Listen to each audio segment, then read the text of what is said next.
My name is Tarek. Welcome to Thorin's YouTube channel.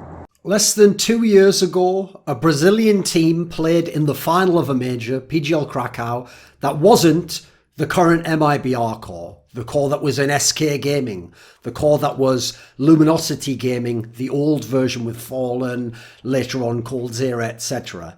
So at one point in time, Brazil had two teams that were top 10 teams in the world. One, SK and MIBR, obviously were a team that could potentially win championships, did win championships, were world number ones, contended for world number one. But the second team they had was a dangerous upset team, had their own playing style, had their own strengths, had built up a level of experience. And some wondered, perhaps as a result of this major run that they had to the final of PGL Krakow, maybe they were ready to break through. They'd already actually come far beyond where the core of SKMIBR, where it was Kaboom, had initially started. Because if you go and look at it, let's look at the growth of these two different teams in Brazil, and then why it is that the second team has fallen away. Now, obviously the main team's fallen away. MIBR has become pretty bad over the last year, despite having that period towards the end of the year where Yankel whipped them into shape somewhat. But you look at the squad, the second team in Brazil has massively fallen away, is now irrelevant, and is just a bunch of different teams who all are nowhere near the top 10, really. So the initial breakout of Brazil in CSGO came from Fallen and the Kaboom guys, where they made some cuts that actually removed some of the players like Henny and Lucas and FNX from the Kaboom team. They brought in the likes of, obviously everyone remembers some of the early players who at the time weren't big names actually within the Brazilian scene in the same degree. They got that lineup that went to the MLG. They managed to get an upset over Cloud9 there. They had the ClutchCon tournament where they impressed Fnatic with the Mirage strats. They qualified for Katowice. And that's really the start of the story, because one of the things the Kaboom team was able to do was in all the majors of 2015, their first breakout year, they got into the legend slots, the top 8 of all 3 of those majors. But that was all they could do, because they were a team that would upset teams on one map or be able to play in the middle of the map pool in the best of one, but they couldn't win series. They weren't winning notable series. I think the only one they won was against, Titan off the top of my head, which was at CVOR season, let's see, what would this be, do you think? Season 8, I think it would have been, where they managed to beat Titan there. That was it though. Aside from that, they weren't winning best of 3 series. Then later on, yes, later they made the move and became top, but before that, they were losing to NA teams even on LAN. But before they had Taco and FNX, they could go to those NA tournaments, iBuyPower Masters, RGN Pro Series, I think it was called. They weren't winning these tournaments, especially not once you got into bracket play, like actual best of 3 series play. Yes, then at the end of 2015, they got Taco and FNX from Games Academy, which at the time was the second best Brazilian team, and they became an elite team in the world very, very quickly. And within, let's say, 4 or 5 months, they were the number 1 team in the world. They were major champions. Then you look at the second team. So as I mentioned there, Games Academy is what it was called. And they famously, once they actually started to get decent, became Tempo Storm. Similar come up as Luminosity, especially considering the shuffle. The timing was similar. They already had gotten to a decent level. They qualified for IEM Katowice in 2016, but crucially, IEM Katowice was not a major at that point in time. After qualifying online for Katowice, they then went to the major qualifier, which was for MLG Columbus, the one that actually, obviously, Luminosity Gaming ended up winning, and the Tempo Storm team failed to qualify for that major. It was actually quite shocking. They then went to Katowice right afterwards, but managed to make good upon the online form they'd had. They narrowly lost to Guardian and Na'Vi. Remember, Guardian was one of the best players in the world at the time. He was in his absolute prime. Na'Vi, obviously, was a top 2 team in the world. Very, very good team that had won big events. So actually, even coming close to beating Na'Vi in a best of 3 was a big time deal. And you saw bigger brothers Luminosity only barely beat out Na'Vi themselves with some epic shit from Fallen, etc. So you already saw the potential was there with this squad. Not long after that, they went and they won CVOR Pro Series Season 9, where they, off the top of my head, I think they actually beat Virtus Pro in a best of 5 series there, which is no fucking joke when we're talking about 2016 Virtus Pro. Yes, this was VP in their first mini slump, but they were still a legit team on LAN. They'd been top 8 at the major. They were still a very good team. They weren't expected to lose a best of 5, especially because Virtus Pro always had a good map pool against a team of this caliber. So you could see there was clearly something there. Boltz was playing a very strong game. Phelps was showing off individual ability, raw aim, let's say, talent that showed he could become one of the next top players. Then they became Immortals. In Immortals, yes, they continued some of the problems they'd had, which is they continued to fail to qualify for majors. Adding in the Tempo Storm failure, they failed to qualify for 3 majors in a row. MLG Columbus, ESL1 Cologne, and E-League Atlanta. They didn't make it through any of the qualifiers here. Sometimes they would be very close. They were often actually favoured to be one of the teams that would make it through, but each time they underwhelmed. That was one of the problems with this team. Every time you expected big things from them, they tended to underwhelm. When you were ready to write them off, they'd have an inspired run, a couple of players would play great, they'd have a really sick map, they'd catch fire, and all of a sudden they'd have a good placing. You look at how they changed up the talent over the years. Initially, they were working with scraps. Like, they had that player, Showtime, who was a pretty bad player, I have to say. They got him out soon enough, and what happened? They brought in Zeus, who'd been the coach of SK Gaming. He wanted to try being a player and an in-game leader. They did lack for a proper in-game leader, so I get why they did it. But this was not a great move. He was a pretty bad individual player. That move ended up being swapped so that they got Steel, who obviously had been in Luminosity in the past. Quality player. We've seen he can certainly play a role. He did pretty well as an IGL in this team. Was an alright fragger at times. When they removed IGL duties from him, I noticed he got a lot better at fragging. So okay, they got a quality piece there with real experience. He was able to turn his career around. Obviously later on got to play with Team Liquid. Later on, they had to let Phelps go because he got the call up from SK Gaming where he became a very strong player. So they got FNX in the reverse side of that trade. Now, FNX had been a very good player in 2016. Very good might be pushing it. A good player, certainly. Definitely someone who brought value to that Luminosity/SK team that won the 2 majors back-to-back. But the problem is he was kicked out of SK for good reasons. Part of it was his attitude. Some of it was motivation issues. And so when he came down to this team, he wasn't around long. And in fact, understandably, he had to be benched. Clearly had some sort of attitude issues. He helped them initially. They had that initial success at Katowice, but that very quickly faded out and he didn't live up to the bill of goods that you'd have hoped that maybe he could flex some of that star power muscle from 1.6 and become the legit star they needed now they'd lost Phelps. After FNX was benched, they ended up getting in KNG, someone who clearly had a lot of talent. He'd already been around the Brazilian scene, but he has a fiery personality. But they gave him a shot. It was time to roll the dice, and it worked out. Now they had a real period of success, a nice sustained period, not just the odd tournament. They had a top 4 finish at IEM Katowice for 2017 when they had FNX. They beat North in a best of 3, who at the time was a pretty legit team, had been to the top 4 at DreamHack Masters Las Vegas. They were able to get to the final of DreamHack Austin, a tournament that meant they placed ahead of G2, the super team, the French super team. They were able to get top 4 at DreamHack Summer. Sure, they had some bad placings along with this, most notably the Star Series with FNX. But they managed to get top 4 at DreamHack Summer, which actually was an event that had some decent tournament teams at it, even though it wasn't like the biggest teams entirely, aside from SK largely. They had the PGL Krakow run where they made it to their first major, then they made it to the final of the major and actually won a map, were in position to potentially win the major, which would have been unthinkable even months before. After that, they followed up with still a respectable top 8 finish at DreamHack Malmo.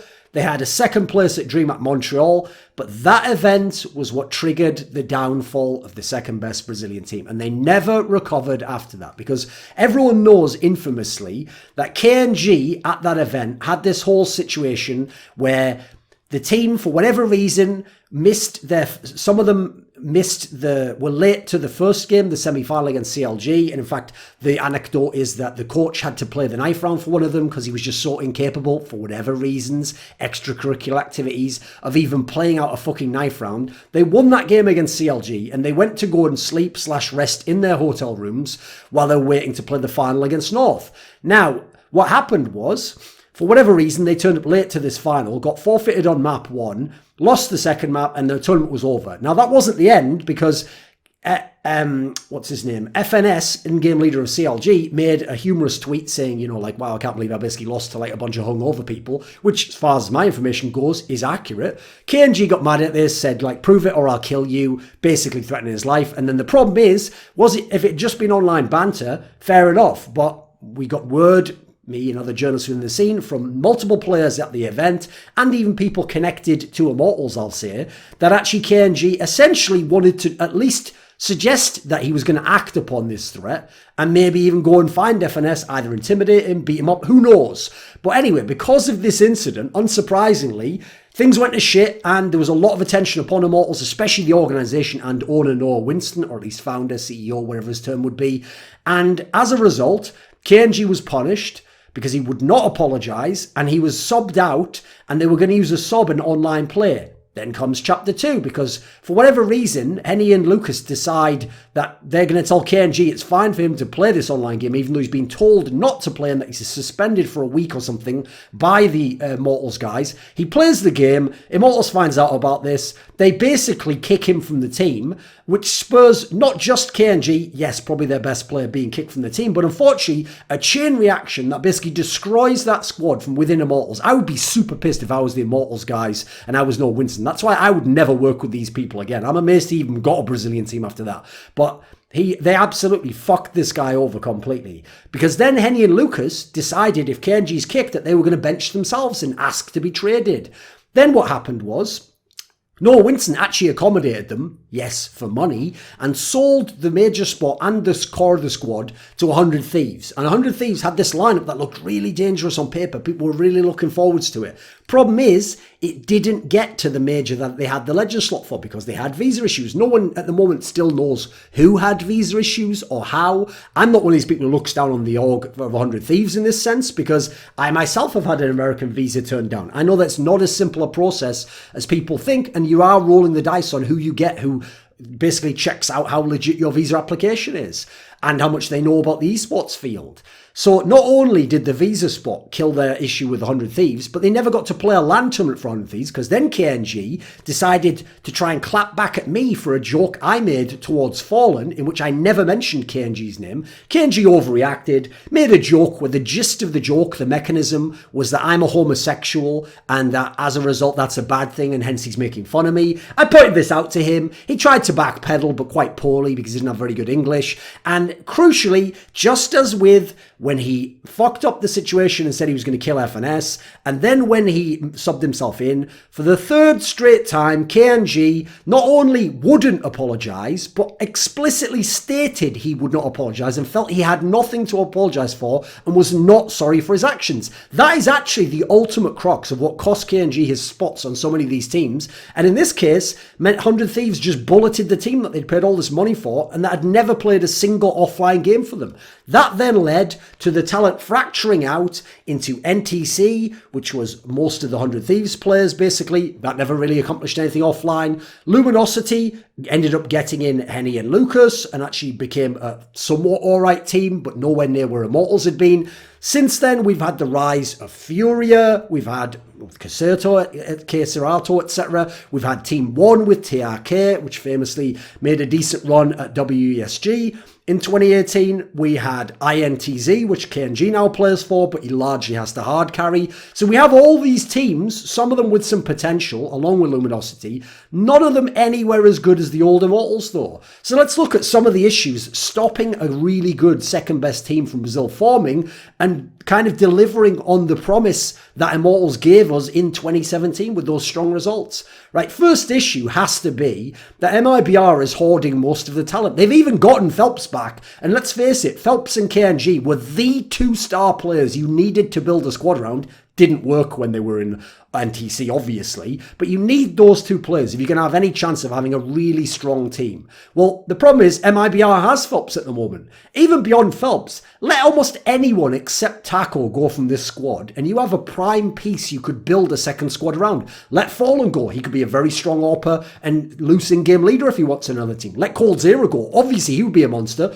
Problem is, if he goes, he's not going to a fucking Brazilian team. He's going to FaZe Clan or someone of that ilk, right? You look at Fur. If he really isn't that motivated to play in the MIBR anymore, but he wants to play and make a good salary, he could be an incredible player, even playing a bit more loosey-goosey, not trying as much in practice. If he played for the second best Brazilian team and you built the team around him, you made him this aggressive player that his skill set was set up for, as opposed to him creating space for other people. I could see him being a monster in that kind of setup. Then you look at the fact, not only does MIBR hoard the talent, but now NA teams are potential destinations for players who leave MIBR/SK.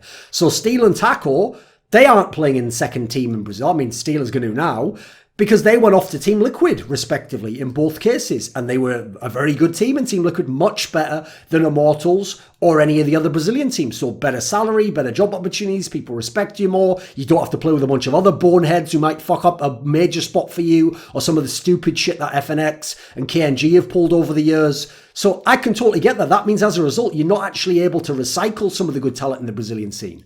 Then look at the fact that they have cycled so much talent. So many of them have played together. The twins have played with Bolts, who've played with Steel, have played with KNG, have played with FNX. So a lot of the established talent, the talent that has the experience and has shown its skill, isn't still like unproven talent or lower level talent, doesn't want to play with each other, or they've run that test and experiment enough times that they know there's no point doing it again. And if you notice in that group of players there's a lot of players aside from Bolts and Steel who want to be your star player, who want to be the player who's played around, who have a big ego. You're not really in a position where you have a great in-game leader and you have a great team player base and then you can add in good pieces and be more than the sum of your parts like a Renegades or Ences.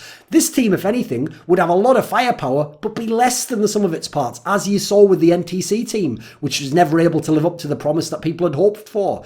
Then you've obviously got to point to some of the external issues that aren't about how you play in the game. So motivation issues have been a massive problem. You look at the twins, they've basically shown, if you go follow their Instagram for the last few years and look at their career trajectory, these are guys who've just shown they like to have fun, to party, to play sometimes as a job, to compete when it's at the tournament. But aside from that, they're not killing themselves with practice hours. They're not putting in their maximum effort to be the best players they can be. They're not trying to watch VODs and attune their game and become really efficient. They're not doing any of these things. They just play. And listen, more power to them in their own way if that's a cool lifestyle for them. If they think this is the dream life, fair enough, enjoy the dream. The problem is for the Brazilian scene, it's not going to cut it if you want to have a really top team, especially not in 2019. Then you look at someone like FNX. This is a guy who has had motivation issues even when he was in SK. Many times in his career. In fact, it's been more often that he's had these weird issues than it has been that he's been fully focused and dialed in. So in a world in which he's not going to get into MIBR, he's not going to be in a world-class team again, where is he going to conjure that motivation? He doesn't even try to be a pro player anymore. Now he's just a brand ambassador at this point in time. So there's another big-time piece that you could have used taken off the table, whereas Danish scene, Swedish scene, they retain their old talents generally. Then you've got, what I would describe more broadly as attitude issues. You've got KNG, who has turned so many orgs off wanting to work with someone of his quite explosive but really exciting talent level.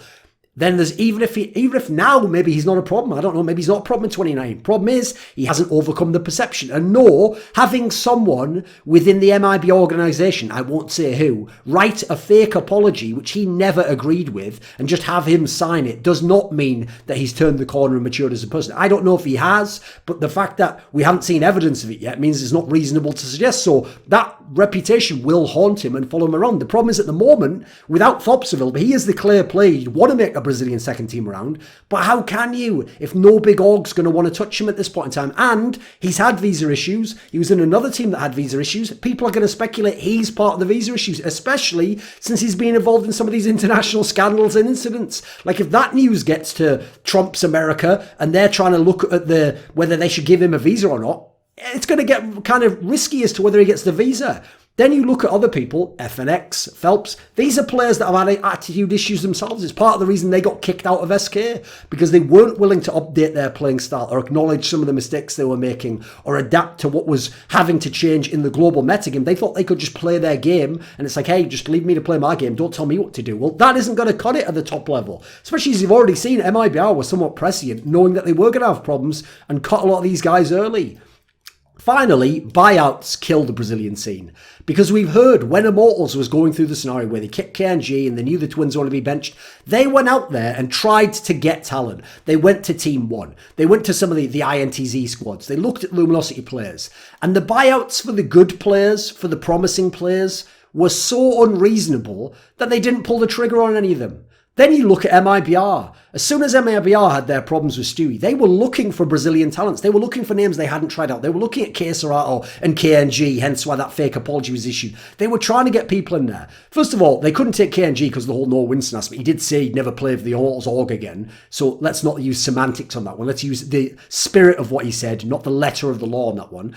But more importantly, even MIBR had issues justifying the costs of getting some of these players. So as a result, it's really difficult to even make all the rest of the talent into a second Brazilian team. So at the moment, it's depressing because I'd rather have one really strong second Brazilian team to be a potential top 10 team, to be very exciting, to mix it up in international competitions, rather than have like these 3 okay teams, or bad to not that bad to okay to maybe a bit above okay / above average. Like, that doesn't cut it. That's not really relevant. Really, it doesn't mean Brazil itself isn't that relevant in CS at the moment. It's just MIBR is somewhat relevant, and even they're struggling. So as sad as it is, there's a lot of good reasons as to why the Brazilian scene fell apart in that sense, but what a waste of talent. This video was generously supported by Dean Tanglis, Andreas, Snazore Westerlund, Butt Pounder 420, JDubs, Chi Mao, Daniel Olivar, Jiangheng